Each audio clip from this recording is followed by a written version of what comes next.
para terminar este tema de política fiscal, entonces podemos intentar distinguir cuáles son las formas que puede utilizar el Estado para financiar su déficit fiscal, ¿sí? Básicamente tiene cuatro alternativas.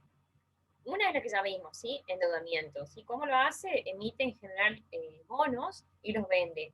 Los puede vender al sector privado, ¿sí? Ya sea nacional o extranjero, puede venderlo a otros estados o organismos internacionales como Banco Mundial, FMI, etc. Bien. Otra de las formas es a partir de la emisión monetaria, ¿sí? Lo que se conoce como la monetización del déficit fiscal.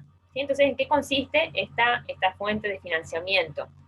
Consiste en que el Estado emite bonos y se los vende a la autoridad monetaria, la cual emite dinero nuevo para comprar esos bonos. ¿Sí? Entonces, la autoridad monetaria emite dinero nuevo, con ese dinero compra los bonos al Estado y el Estado utiliza ese dinero para realizar sus gastos o financiar su déficit. ¿Sí? Bien, otra de las formas es a partir de la venta de reservas. ¿Sí? En este caso, la autoridad monetaria lo que hace es vender sus reservas al público, con esa venta obtiene dinero y con ese dinero compra bonos públicos para que con el dinero de la venta de los bonos públicos el Estado pueda financiar su déficit fiscal. ¿Sí? Fíjense que es muy parecida a la emisión monetaria, pero en el caso de la venta de reservas, no se emite dinero nuevo, sino que la autoridad monetaria lo que hace es desprenderse de reservas a cambio de dinero que está en circulación y con ese dinero compra bonos públicos para ayudar al Estado a financiar su déficit. Y otra de las alternativas, que es menos utilizada, suele ser menos utilizada, es la venta de activos reales o lo que se conoce como la privatización, que como su nombre lo indica, consiste en la venta de activos reales por parte del Estado, como ser empresas, terrenos y otros bienes de capital. ¿Bien? Entonces vamos a ver un poco cuáles son los efectos de esas diferentes formas de financiar, ¿sí? Estamos seguros de que ninguna de esas fuentes de financiamiento es inocua, ¿sí? Es decir, todas tienen diferentes tipos de efectos. Entonces, si vamos al endeudamiento, que fue lo que ya vimos un poco en el curso, si en una economía la deuda crece más rápido que las posibilidades que tiene el Estado para repagar la deuda, hay riesgo de default, ¿sí? Es riesgo de cesación de pagos, ¿sí? Es decir, si el Estado permanentemente incurre en déficit fiscal y lo financia a partir del endeudamiento y no crece, por ejemplo, y se dan otras condiciones en la economía que exacerban el problema, eventualmente llegará un momento en el tiempo donde el Estado ya no tendrá posibilidad de pagar esa deuda. Entonces va a decidir no pagar o realizar quitas de capital o no pagar los intereses, como es conocida en la historia argentina, digamos, y lo estuvimos viviendo con la renegociación de la deuda con esta nueva presidencia. ¿Sí? Entonces, si eso ocurre, eso, por un lado, si se cae en default, digamos, una de las consecuencias negativas, entre tantas otras, es que se deprima el crédito, ¿sí? Es decir, ningún organismo internacional, o es poco probable al menos que organismos internacionales, estados o privados, quieran prestar a un estado que ya cayó en default, ¿sí? O que está en cesación de pagos.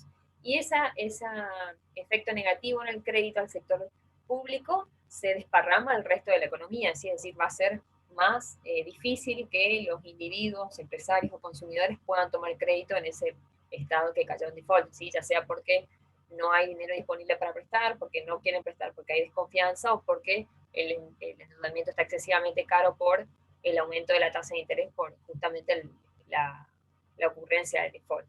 ¿Sí? Entonces, esa es una de los efectos.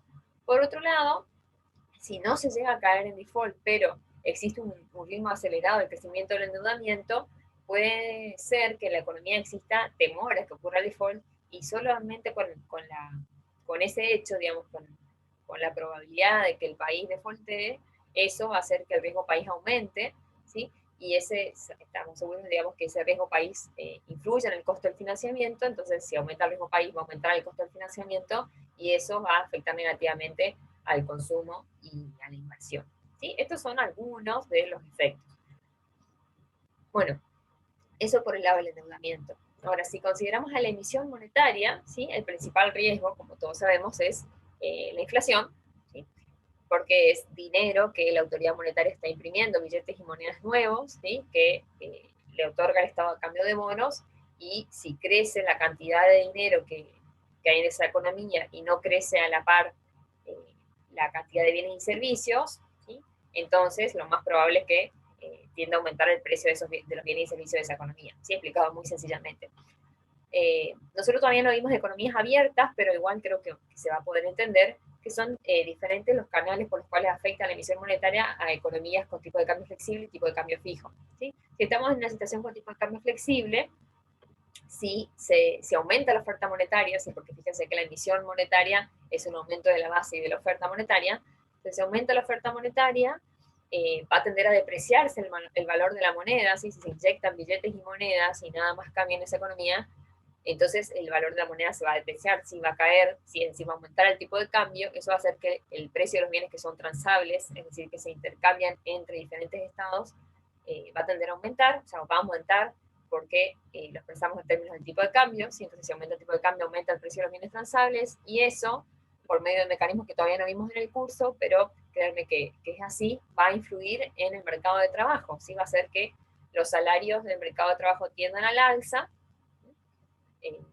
lo pueden entender como, porque si quisieran, digamos, porque los trabajadores empujan a que solicitan mayores salarios por el aumento de los precios de los transables, ¿sí? Si quisieran podrían entenderlo así por el momento, pero en definitiva el mercado de trabajo tiende a subir los salarios, y esa alza de salarios en el mercado de trabajo se transmite al precio de los bienes que son no transables, ¿sí? Es decir, los bienes que se comercializan dentro de una economía.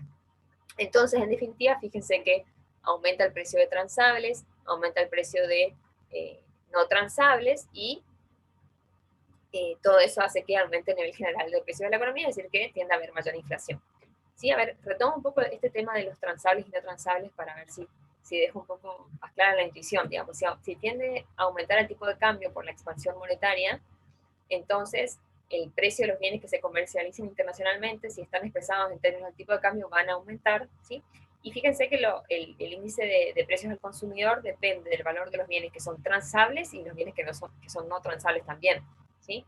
Entonces, el índice de precios al consumidor va a tender a aumentar, entonces el salario en términos reales de los trabajadores va a tender a disminuir, y los trabajadores, con el objetivo de mantener su poder de compra, van a pujar por salarios más altos. ¿Sí? Al ocurrir eso, ese alza de salarios, si se concede, va a hacer que los empresarios fijen mayores precios por los bienes que son transables, no transables, perdón, para poder afrontar esos mayores costos en términos de salarios, ¿sí? Entonces, tanto por el lado de transables como de no transables, tiende a aumentar el nivel general de precio de esa economía, ¿sí? Y en cambio, cuando tenemos una economía con tipo de cambio fijo, el exceso de oferta de dinero que se inyecta en la economía por la emisión monetaria va a ser volcado, en este caso, a la compra de divisas, ¿sí? Es decir, si el público de un momento para el otro tiene un montón de dinero que no quiere, ¿sí? Una posibilidad es que lo vuelquen a comprar otro activo financiero como pueden ser las divisas, y en ese caso, si ocurre eso, la autoridad monetaria, si estableció un tipo de cambio fijo, ¿sí? Tiene que garantizar que la paridad cambiaria no cambie, y por lo tanto lo que va a tener que hacer es vender las reservas de forma tal que el tipo de cambio no varíe, ¿sí? Entonces, en esa situación, el ratio reservas sobre circulante se va a contraer, ¿sí? Porque las reservas se van a achicar y el circulante va a aumentar, entonces este ratio se va a achicar, y eso va a generar expectativas de devaluación en el público, ¿sí? Cuanto menor sea la cantidad de reservas que tiene la autoridad monetaria, mayor va a ser la desconfianza del público de que eventualmente, ante una corrida contra el dólar, o contra la divisa, perdón, la autoridad monetaria no va a ser capaz de tener la cantidad suficiente de reservas como para mantener la paridad cambiaria. Entonces, todo eso va a generar una expectativa de devaluación con un posible ataque especulativo contra la demanda de dinero, es decir, nadie va a querer el dinero de la moneda doméstica, sino que todos van a querer la divisa, y eso va a hacer que todos quieran comprar la divisa, es decir, va a llevar a fuga de capitales, y eventualmente terminaría con una crisis de balanza de pagos y una devaluación, ¿sí? Un aumento del tipo de cambio.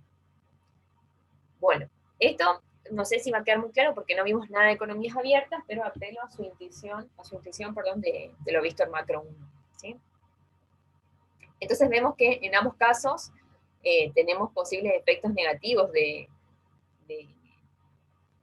no sé si de utilizar estas fuentes de financiamiento, pero de abusar en la utilización de estas fuentes de financiamiento, ¿sí? De un endeudamiento excesivo y de una emisión monetaria también excesiva sin cambiar nada más de la economía, ¿bien?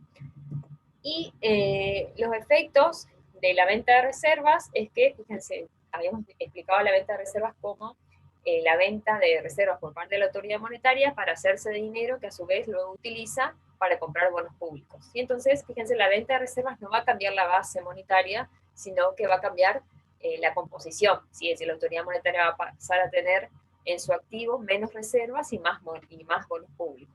¿Sí? Y eso obviamente que va a tener consecuencias en la economía. Si tenemos una economía con tipo de cambio fijo, si el ratio de nuevo base monetaria sobre reservas es creciente, ¿sí? Porque la autoridad monetaria está inyectando dinero y quitando reservas y achicando su cantidad de reservas ¿sí? por la venta de reservas. Entonces, si eso ocurre y el público de vuelta desconfía de la capacidad de la autoridad monetaria para defender la paridad cambiaria, entonces eventualmente se podrá terminar en un ataque especulativo contra la demanda de dinero local y una eventual devaluación, ¿sí? Con todos los efectos negativos que puede tener eso en economías como las en vías de desarrollo, digamos, como Argentina. ¿Sí? Y cuando en la economía existe un tipo de cambio flexible, dado que las divisas suelen constituir un signo de fortaleza de la moneda nacional, si se vende de forma creciente reservas, si la autoridad monetaria vende de forma creciente las reservas, eso va a hacer que se deprecie el valor de la moneda y también aumentaría la depreciación esperada de la moneda. ¿Sí? Estos son algunos de los efectos que, bueno, espero puedan entenderlos a pesar de no haber visto nada sobre economías abiertas todavía en el curso, y si no, tengan un poquito de paciencia hasta que lleguemos a esa parte. ¿Sí? Pero al menos entonces poder saber de qué forma se puede financiar el déficit fiscal y que cada forma de financiamiento tiene efectos en la economía. ¿Sí? Bien.